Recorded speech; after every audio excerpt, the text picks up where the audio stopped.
Hey, this is Tara from Love and Hip Hop New York, and you are watching BOSSIP. When you film a reality show, that you become a part of a story, okay? I feel that my story could touch a lot of women. I think I'm not the only woman who went through this. There are like so many women that go through infidelities in a marriage and a relationship.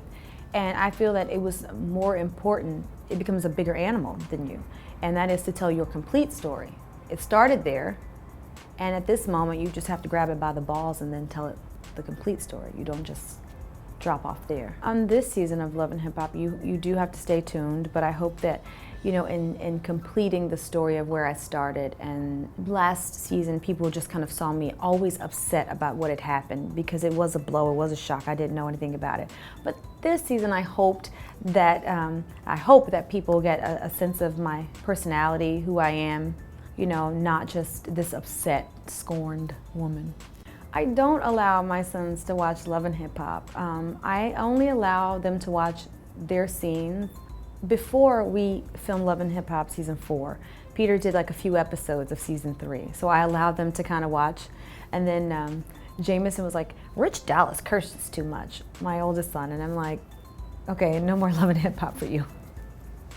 I did not get offended when people try to compare that threesome to this threesome, for lack of a better word, because I like Mimi, rather, so it didn't bother me. You know, she was just kind of like the sweet, good girl. And there's nothing wrong with being a sweet, good girl, you know what I mean? Like, people make that to be like something bad or something terrible these days. But no, I wasn't offended by that at all. And she actually, when she was watching the show, she sent me like a message or something on Twitter, or that she, you know, felt my pain, so no.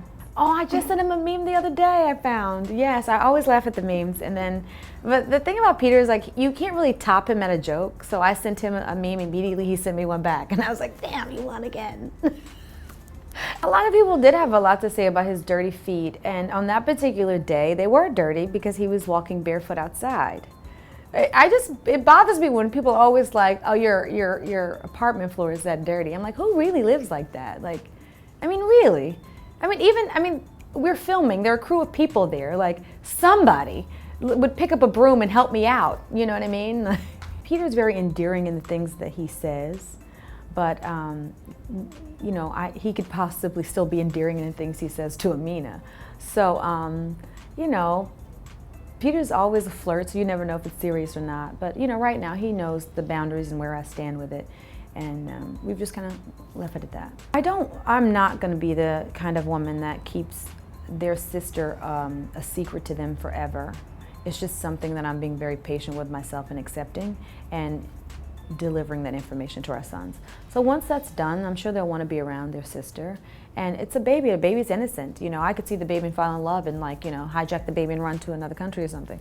Because I love babies, but not that I'm going to do that. I'm just saying that, you know, it's definitely an issue that we have to address, and once the issue is addressed, you know, they will be allowed to be around their sister.